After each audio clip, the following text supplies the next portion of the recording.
So most people know that exercise is important, but very few understand just how important it is, especially from an evolutionary point of view. And it is hard to have the right context to know that. But there is actually an animal that gives almost a perfect example of just how important exercise really is.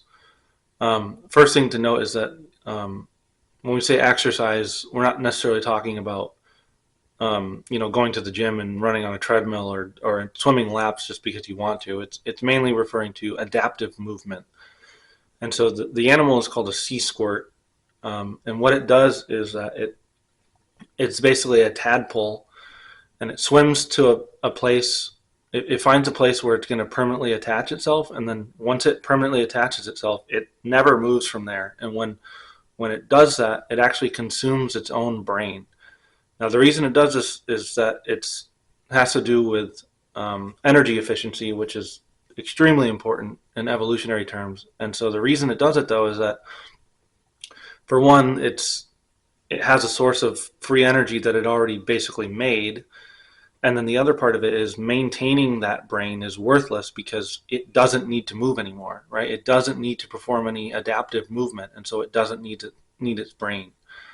Now, how that is relevant for humans is that, a lot of people know that our brains are basically a muscle, and that's extremely true. And so when we perform any type of adaptive movement, it's essentially telling our brains, we still need you. When you don't move enough, when you live a very sedentary lifestyle, you're essentially, without whether you realize it or not, you're essentially telling your brain, I don't need you anymore.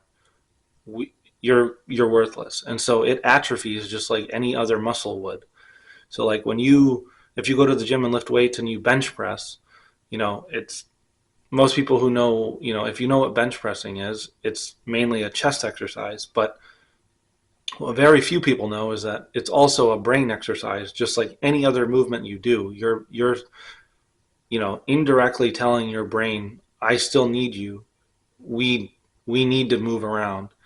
And so that's one of the reasons why a sedentary lifestyle is extremely correlated with things like Alzheimer's, because Alzheimer's is, you could basically think of Alzheimer's as brain atrophy.